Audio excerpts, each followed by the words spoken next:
함께 사도신경 하심으로 우리의 신앙을 하나님 앞에 고백하도록 하시겠습니다. 나는 전능하신 아버지 하나님 천지의 창조주를 믿습니다.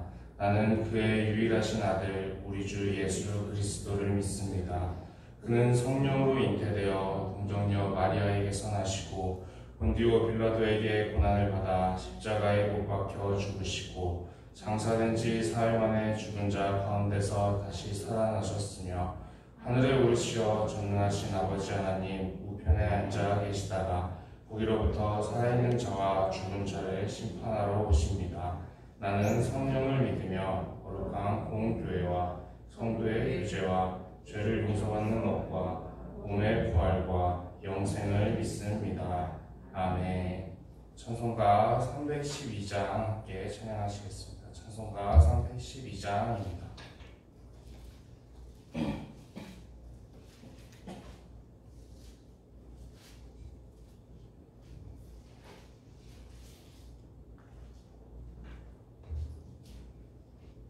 찬송가 312장 함께 찬양하시겠습니다. 너 하나님께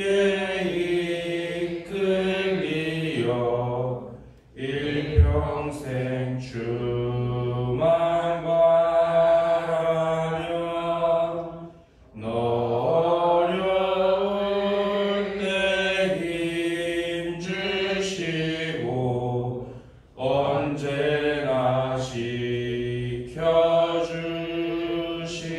지켜주시리 주 크신 사랑 믿는 자 그 반석 위에 서리라. 너 설레는 맘 가다듬고 희망 중 기다리면서 그 은혜로 신 주의 뜻과 사랑에 만족하여라. 우리를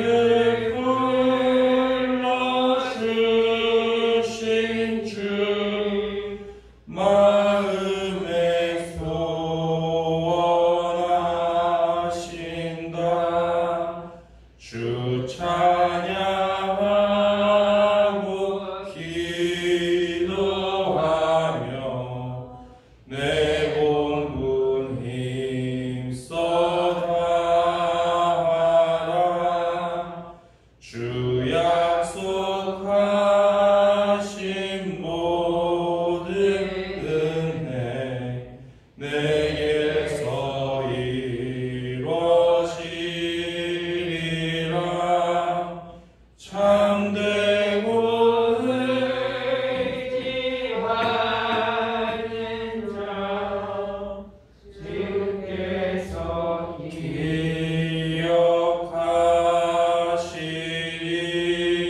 기억하시리. 아멘.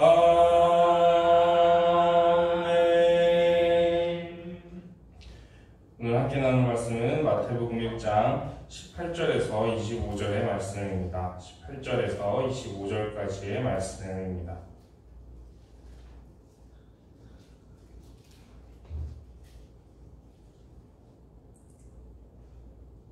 마태복음 1장 18절에서 25절까지의 말씀을 교독하여 읽도록 하겠습니다. 예수 그리스도의 나심은 이러하니라. 그의 어머니 마리아가 요셉과 약혼하고 동거하기 전에 성령으로 잉태된 것이 나타났더니 이에 남편은 그를 사랑이라 그를 드러내지 아니하고 가만히 있고자 하여 이 일을 생각할 때 주의 사자가 현몽하여 이르되 다윗의 자손 요셉아 내 아내 마리아 데려오기를 무서워하지 말라. 그에게 잉태된 자는 성령으로 된 것이라. 아들을 낳으리니 그를 위해서 하라. 이는 그가 자기 백성을 그들의 죄에서 구원할 자이시니라 하니라. 이 모든 일이 된 것은 주께서 선지자로 하신 말씀을 이루려 하심이니 이르시되 그리하여 아들을 낳으실 것이요 그의 이름은 임마누엘이라 하니라. 이 그를 번역하시되 요셉이 잠에서 깨어 일어나 주의 사자의 분부대로 행하여 그의 아내를 데려왔으나 아들의 양껏 자기 목숨을 향하시더니 나오니 누구를 쓰라니라. 아멘. 오늘은 우리가 이 예수님께서 태어나시는 부분에 대해서 말씀을 함께 나누려고 합니다. 오늘 우리가 이 말씀을 보게 되면은 이 유대인들의 결혼 문화에 대해서 좀 알고 이 말씀을 대하면 이제 조금 더 이해가 이제 더 깊어질 수가 있습니다. 유대인들 같은 경우는 보통 어떻게 결혼을 하게 되냐면 먼저 보통 약혼을 하는 것이 일반적입니다. 약혼을 먼저 하고 1년 정도의 기다리는 시간이 있습니다. 그러고 나서 이제 제대로 된 그 본 결혼식을 하게 되는 것이죠. 그러면서 이 1년간의 기다리는 그 기간 동안에 남자 같은 경우는 이제 이 아내와 함께 살 거처를 준비를 하게 됩니다. 그리고 이제 여자 같은 경우는 이제 신부 수업을 그동안 1년 동안 준비를 하면서 기다리고 있는 그런 모습을 볼 수가 있습니다.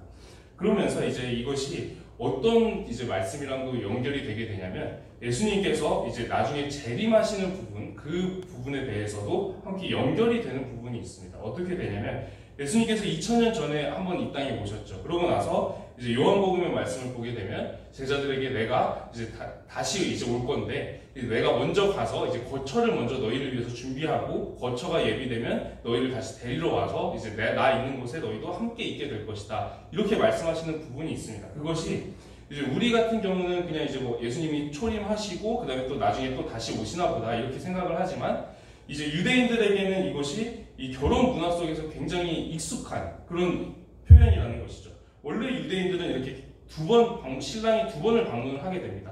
이 처음에 한번 와서 이제 약혼을 하게 되고 그리고 이제 신부한테 뭐라고 이제 얘기를 하고 가냐면 이 1년간 이제 거처를 이제 준비를 하게 되는데 이 공사가 정확히 어느 날 끝날지 알 수가 없지 않습니까? 1년 동안 공사를 하게 되면은 뭐 생각보다 조금 더 빨리 끝날 수도 있고 생각보다 조금 더 날짜가 좀 더 길어질 수도 있지 않겠습니까? 그러니까 이 신부한테 뭐라고 이 신랑이 보통 얘기를 하고 가냐면 1년 정도 지난 후 어느 날 당신이 알지 못하는 시간에 내가 반드시 당신을 다시 데리러 오겠습니다 라고 약속을 하고 갑니다.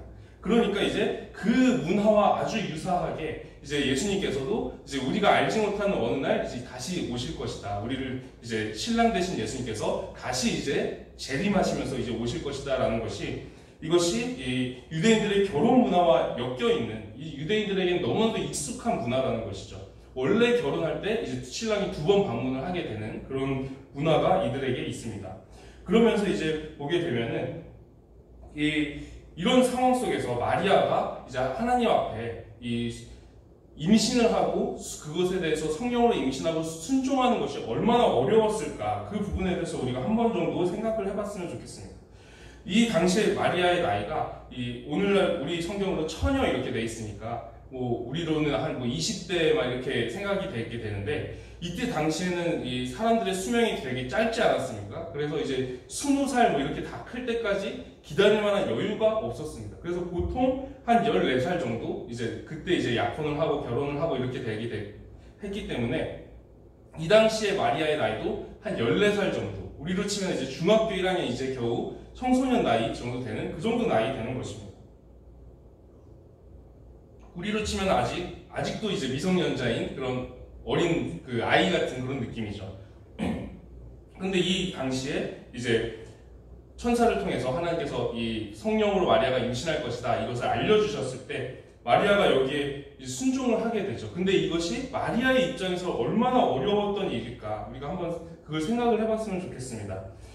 요즘 시대에도 이제 마리아 같은 그런 일이 있으면은 이제 사회적인 비난이라든지 그리고 또 사랑하는 남자와의 그 약혼이 파혼이 되지 않겠습니까? 그러다 보면은 이제 많은 것을 잃게 될 겁니다. 이제 사랑하는 남자와 결혼하기로 되어 있었는데 사실 내가 뭐 잘못한 것도 아닌데 파혼하게 되고 또 사회적으로 매장당하고 비난받고 이런 것들이 오늘날에도 이제 되게 감당하기가 힘들 텐데 이 당시의 유대 사회에서는 어떤 정도였냐면 여기보다 우리 지금 시대보다 더해서 아예 이런 상황이 벌어지게 되면 약혼한 기간 중에 이런 일이 벌어졌다. 다른 남자의 아이를 임신하거나 이렇게 되면 어떻게 되냐면 율법에 따라서 사형을 시키게 됩니다. 그래서 아예 이거는 이제 사형에 해당되는 그런 일이라서 이 동네 사람들이 이제 동네방네 이제 다 알게 되면은 이제 이 마리아를 죽이게 되는 그런 상황이 벌어지게 됩니다. 그래서 이제 오늘 말씀 19절의 말씀을 보게 되면은 요셉이 의로운 사람이라서 이를 드러내지 않고 가만히 끊고자 했다라는 표현이 있습니다. 이것이 왜 이렇게 했냐면 이게 소문이 나면 마리아는 죽습니다. 그래서 이제 요셉이 분명히 이제 요셉도 이제 처음에는 바람을 폈구나, 마리아가 바람을 폈겠구나라고 생각을 했을 테니까 그래서 이제 배신감이라든지 이런 것들이 들었겠지만 그럼에도 불구하고 파보는 생각을 했는데 그래도 마리아가 죽는 것까지는 바라지 않았던 겁니다. 그래서 마리아를 그래도 어떻게든 살려서 보호하고 싶어가지고 조용히 이제 파혼시키려고 이제 생각을 했던 것이죠. 그래야 이제 소문이 안 나야 이제 최대한 마리아가 살 수가 있으니까. 그래서 이제 이 요셉이 어떻게든 이 상황 가운데서도 최대한 선하게 이 일처리를 하려고 하는 부분들을 보면서 요셉 역시 믿음의 사람이었고 또 이런 상황을 감수하고서도 이제 성령으로 예수님이 잉태된 것을 순종했던 마리아 역시 굉장히 믿음의 사람이었구나라는 것을 알 수가 있습니다. 그리고 이때 당시에 마리아의 나이가 한 14살 정도 되니까 굉장히 이제 그 어린 나이에 이제 이 정도의 순종을 했다는 것이 참 대단해 보이죠. 그리고 이제 이 말씀 속에서 우리가 또 한 가지 또 알고 가고자 하는 것은 무엇이냐면 지금 이 말씀을 보게 되면 이 구약의 예언의 말씀이 나오게 됩니다. 보라, 처녀가 잉태하여 아들을 낳을 것이요 그의 이름은 임마누엘이라 하리라. 이것이 이사야서에 있는 말씀인데 구체적으로는 이제 남유다의 아하스 왕 때에 이제 이사야 선지자가 아하스 왕한테 하는 예언입니다. 근데 이 예언이 어떠한 맥락 속에서 주어지는가 하면은 이 남유다의 군사적인 위기가 찾아옵니다. 전쟁과 같은 이제 그런 군사적인 위기가 찾아오는 상황에서 이 아하스한테 이 이사야가 찾아가서 하나님을 의지하라고 하나님께서 이제 하나님을 의지할 수 있는 징표 같은 것들, 징조 같은 것들을 주시겠다, 증거 같은 것들을 주시겠다. 그러니까 당신은 증거를 구하라라고 이제 얘기를 하게 됩니다. 근데 거기서 아하스가 뭐라고 대답을 하냐면 나는 하나님께 증거를 구하지도 않고 이제 하나님을 시험하지도 않겠습니다라고 얘기를 합니다. 우리가 이제 얼핏 들으면 아하스가 굉장히 믿음이 좋은 인물이었나 보다라고 생각이 되죠. 근데 이 당시에 이제 이 아하스의 이 표현은 신앙적인 신앙 고백의 표현이 아닙니다. 사실은 어떤 의미냐면 나는 하나님을 의지하지 않겠습니다. 하나님께 아무것도 구하지 않겠습니다. 라는 뜻입니다. 그래서 이제 이 아하스는 실제로 이 외교적인 부분들, 다른 이제 강대국들을 의지하고 싶어하는 그런 부분들로 이제 그 향후에 이제 이후의 행보들을 이제 이어가게 됩니다. 그러면서 이제 그 바로 뒤에 이어서 이제 이사야의 책망이 나타나죠. 당신이 이제 뭐 사람들을 괴롭게 하고도 또 하나님께도 이렇게 하느냐 하면서 이제 책망하는 말씀을 주시면서 일방적으로 그냥 징표를 주시는데 그때 이제 예언의 말씀으로 주셨던 말씀이 바로 이 말씀입니다. 보라, 처녀가 잉태하여 아들을 낳을 것이요 그의 이름은 임마누엘이라 하리라. 우리말 성경에는 이 이사야서의 이 예언과 그리고 요셉이 받은 이 말씀, 지금 마태복음에 나오는 이 말씀이 똑같이 처녀로 번역이 되어서 같은 단어로 지금 이렇게 표현이 되어 있습니다. 그런데 원어를 보게 되면은 이 이사야서에서 아하스한테 예언을 할 때는 뭐라고 예언이 되어 있냐면 처녀라는 표현을 쓰지 않고 젊은 여자라고 상당히 훨씬 더 넓은 의미로 조금 더 두리뭉실하게 표현하는 부분을 볼 수가 있습니다. 그러나 요셉한테 하나님께서 이 계시를 주실 때는 구체적으로 처녀라는 말씀을 주십니다. 그러니까 아하스 같은 경우는 이제 징표를 구하지 않고 하나님 앞에 이제 불신앙의 모습을 보이지 않았습니까? 그러니까 하나님께서 말씀을 알려주실 때에도 뭔가 애매하고 좀 더 넓은 범위로 두리뭉실하게 이렇게 알려주시는 겁니다. 그런데 요셉한테 알려주실 때는 훨씬 더 좁고 구체적이고 정확한 의미로 계시를 해주셨다라는 것을 우리가 원어를 보면은 이제 알 수가 있습니다. 이 부분에서 우리가 알 수 있는 것이 하나 있는데 그것이 무엇이냐면 하나님의 말씀을 구하는 사람들, 하나님의 말씀을 믿는 사람들에게는 하나님이 똑같은 말씀을 주셔도 훨씬 더 구체적으로, 훨씬 더 상세하고 자세하게 정확하게 알려주신다라는 것입니다. 그리고 하나님께 말씀을 구하지 않거나 하나님을 의지하지 않는 사람들 같은 경우는 말씀을 주셔도 뭔가 두리뭉실하게 그리고 애매하게 이렇게 훨씬 더 넓은 의미로 이렇게 주신다라는 것이죠. 그래서 우리가 이 부분에 대해서도 이 말씀 속에서 한 가지 알고 갔으면 좋겠습니다. 그러면서 이제 하나님께서는 어떠한 사람들을 이 땅 가운데서 예수님을 보낼 때 쓰셨는가? 요셉과 같이 믿음의 사람들, 그리고 마리아와 같이 자신의 인생과 결혼과 그리고 때로는 생명까지도 내어놓고 순종했던 그런 의인들을 사용해서 지금 예수님을 이 땅에 보내시고 이들을 양육자로 세우셨다라는 것입니다. 지금 요셉 같은 경우도 지금 꿈에 지금 천사가 나타나서 이거를 알려주게 되는데, 이 꿈에 한번 나타났다고 해서 바로 이 말씀에 순종해서 마리아가 바람핀 게 아니라 이게 하나님의 뜻대로 된 거구나 라고 그걸 믿고 이렇게 순종하기가 쉽겠습니까? 우리 같으면 내가 꿈을 잘못 꿨나? 라고 이제 생각하기도 하고, 이제 하나님께서 그런 계시를 주셔도 아니면 어떡하지? 하면서 못 믿거나, 그래서 이제 마리아를 데려오기를 주저하거나 이런 상황들이 벌어질 수도 있는데, 요셉 같은 경우도 지금 이 꿈을 계시를 딱 받은 순간에 또 이제 순종해가지고 마리아를 아내로 데려오고 또 이제 또 예수님의 양육자가 되는 것을 이제 책임지고 또 어린 이 아기 예수님을 장성할 때까지 잘 키우는 그런 모습을 볼 수가 있죠. 그래서 이 요셉과 이렇게 믿음으로 살아갔던 요셉, 순종했던 요셉과 또 자기의 생명과 인생과 결혼과 이런 것들을 다 내걸고 14살의 그 어린 나이에 순종했던 이 마리아 같은 사람들을 하나님은 사용하셔서 예수님을 이 땅에 보내시고 그리고 이들을 예수님의 양육자로 사용하셨다라는 것입니다. 우리 시대에도 역시 하나님께서 하나님의 뜻을 이루기 위해서 믿음의 사람들을 이렇게 찾고 계십니다. 소수의 믿음의 사람들이 어느 시대에서나 그 사람들을 통해서 하나님께서는 역사하셨습니다. 다윗의 시대 때는 다윗이라는 한 사람, 사무엘 같은 사람들 한두 사람, 이런 사람들을 통해서 사용하셨고, 다니엘 시대에는 다니엘과 또 세 친구들, 이런 소수의 사람들, 그리고 예수님 당시에 또 마리아와 요셉 같은 이런 소수의 몇 명을 통해서 하나님은 끊임없이 하나님의 뜻을 이루어 가셨습니다. 모든 사람들이 다 하나님의 뜻에 순종하고 따르는 세상이 아니라 하더라도 소수의 한두 사람만 하나님을 이렇게 마리아와 요셉처럼 따르고 순종하고 있으면 역시 하나님의 뜻은 계속 우리 시대 가운데서도 이루어지고 하나님께서는 계속 그런 사람들을 통해서 역사하신다라는 것입니다.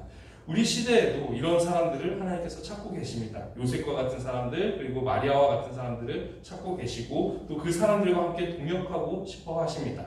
우리가 이 사람들의 그 믿음을 한번 기억하면서 요셉이 그 마리아를 데려오는데 순종하기가 얼마나 어려웠을까, 마리아가 또 그 생명을 걸고 순종하는 게 얼마나 어려웠을까, 그런 것들을 생각하면서 우리 역시 14살의 마리아가 할 수 있었다면 우리 역시 그 정도의 순종을 할 수 있지 않겠습니까? 그래서 우리 역시 이렇게 하나님 앞에 순종하면서 정말 이 시대 가운데 하나님께 귀하게 쓰임받는 이 소수의 몇 일꾼들 되기를 소망하고 기도드립니다.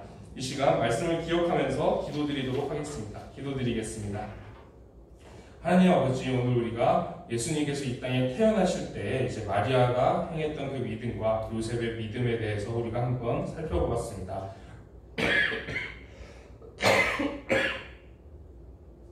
하나님, 14살의 마리아가 자신의 생명까지도 내어걸고 자신의 결혼과 인생까지 다 내어걸고 하나님 앞에 순종했던 것과 요셉이 꿈을 통해서 하나님께 계시를 받았을 때 그 계시의 말씀에 순종했던 모습을 우리가 기억하면서 14살의 마리아가 할 수 있었다면 우리 역시 할 수 있음을 우리가 기억하면서 우리가 이 시대 가운데 요셉과 같이 또 마리아와 같이 하나님 앞에 귀하게 쓰임받는 믿음의 사람들 되기를 원하오니 우리에게 믿음을 더하여 주시옵시고 우리를 통해서 이 땅 가운데 하나님의 뜻을 이루어가 주시옵소서. 살아계신 우리 주 예수 그리스도의 이름으로 기도드립니다. 아멘.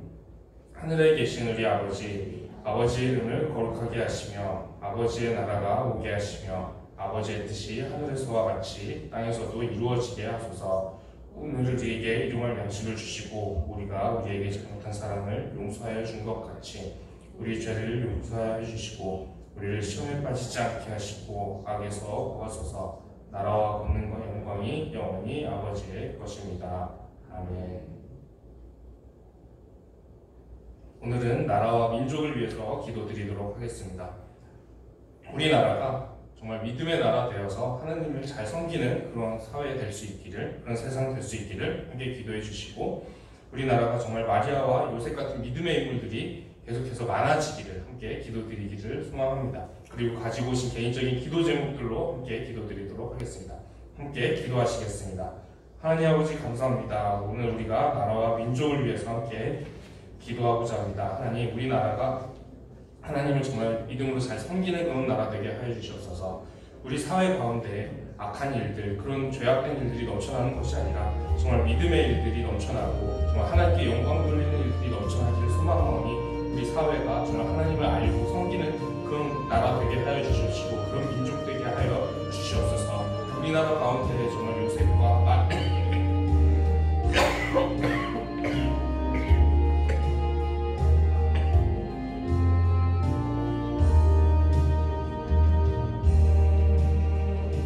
우리나라 가운데 정말 요셉과 마리아와 같이 믿음의 인물들이 계속해서 일어나서 정말 이 땅 가운데 하나님의 역사하심이 계속해서 이어지기를 소망합니다. 다니엘을 통해서 역사하셨던 것처럼 그리고 다윗을 통해 역사하셨던 것처럼 수많은 믿음의 인물들을 통해 역사하셨던 것처럼 그리고 마리아와 요셉을 통해서 역사하셨던 것처럼 우리 시대 가운데에서도 그런 믿음의 인물들이 일어나서 하나님께서 그들을 귀하게 사용하여 주시고